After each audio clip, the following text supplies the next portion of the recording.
My family has made me the designated driver every New Year's Eve since I was 19. This year, I said no, and now I'm starting to see their true colors after saying no just once.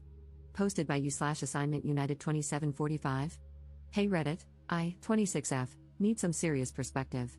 I'm starting to think I might be the jerk, but I still feel like I'm in the right lol. Every New Year's Eve, my family has a big party at my aunt and uncle's house, and every year, without fail, I end up being the designated driver. Don't get me wrong, I love my family, but it's starting to bug me.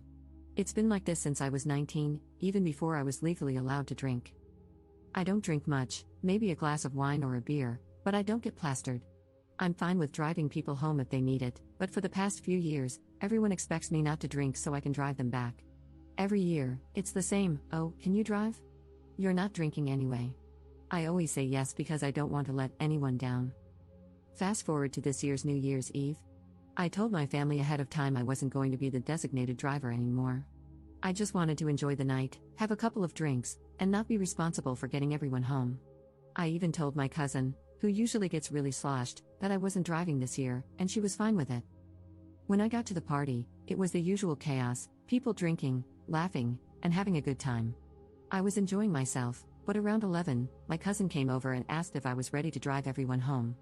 I reminded her I wasn't driving tonight, I was here to enjoy the party. She looked at me like I was crazy and said, "Come on, you always drive. Don't be a beach." Which, like, WTF? I tried to explain calmly that I wasn't being a beach, just that I wasn't going to be the chauffeur anymore. Then, my aunt overheard and pulled me aside. She lectured me, saying, "We all agreed last year you'd be driving. You know how much we rely on you.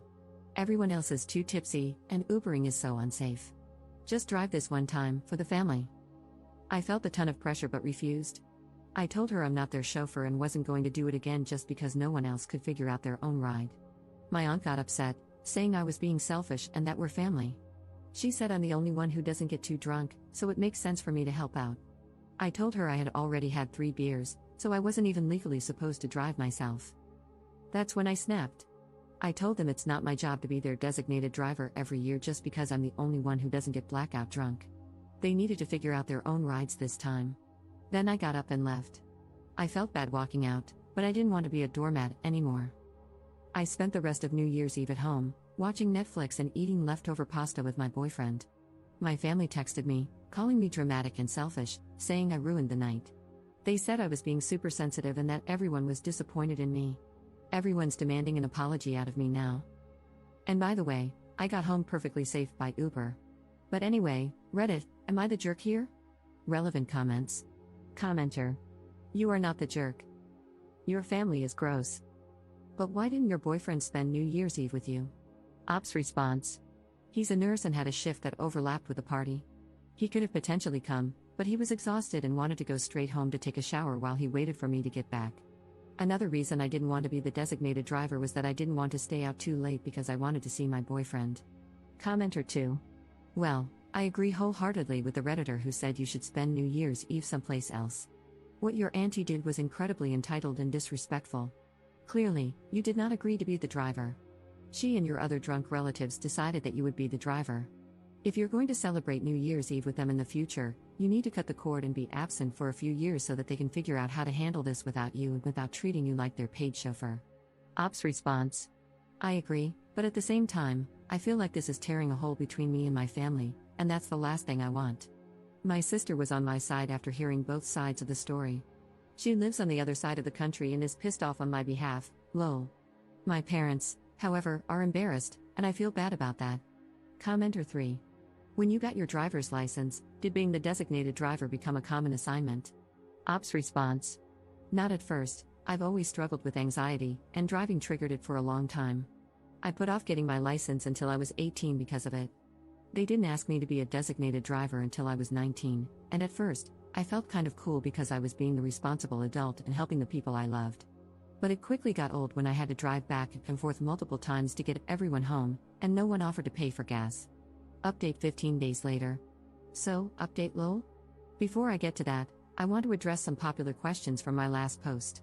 Some people got confused and asked similar questions, so I thought it might be nice to answer them here. How do I give everyone a ride home? My family lives about an hour and a half from my aunt's house, so I'd fill my car with everyone I could and take them home. The next day, they take their spouses' cars to pick up the ones they left. Stupid, I know. How did I get home? I got an Uber. Why was my cousin asking to leave at 11? She was drunk and probably had no idea what time it was. My aunt overheard me getting a little upset and pulled me aside, which sparked everything. Now, the update. I ended up sending a text to our family group chat, including those who didn't make it to the party but heard about what happened. I'll copy and paste what I said here. Hey everyone, I'm not going to apologize for what happened on New Year's Eve. I told you all well in advance that I wasn't going to be the designated driver this year, and I expected you to respect that. I'm not anyone's personal chauffeur, and I'm done being treated like I'm responsible for everyone else's lack of planning. When cousin's name called me a beach for not driving, that was uncalled for. And aunt's name, lecturing me about being selfish and ruining the night because I chose to enjoy myself instead of taking on that responsibility again?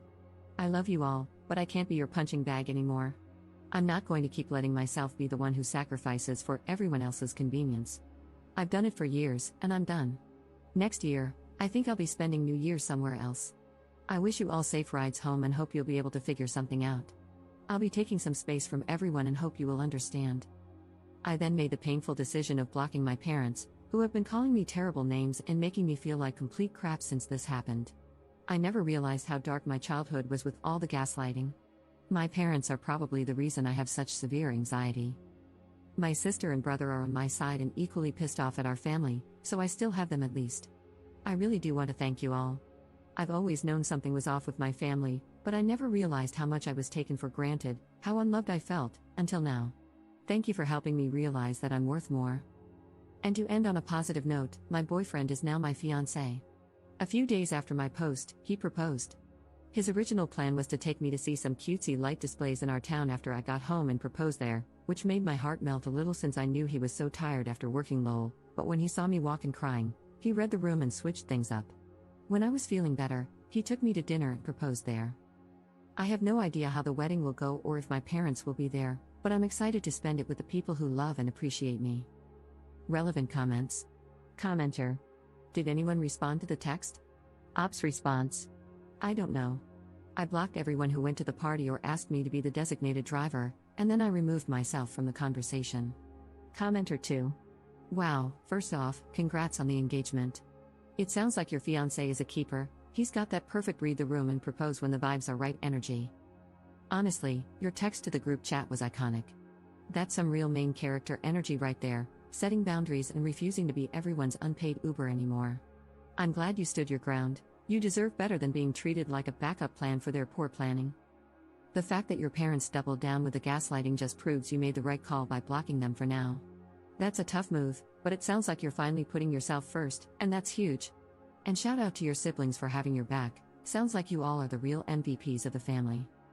As for the wedding, focus on the people who truly support you. You've already got your siblings and fiancé in your corner, and that's a solid squad. The rest can figure themselves out. You're starting this new chapter surrounded by love, and honestly, that's all that matters. Ops response. He's the best, he's always had my back with my family. He wanted to come with me to the party to support me because he thought they might act up, but I knew he'd be tired after working, so I told him not to worry about it. He also helped me write this post and has been reading all of your comments, lol, and he says hi. Commenter 3. Congratulations on everything. Please let your parents know that they are uninvited to your wedding until further notice. You don't want to hear from them because their behavior was atrocious, and you will no longer tolerate any disrespect. Ops response. They don't even know we're engaged. I posted it on my Instagram, but they no longer have access to that or my number.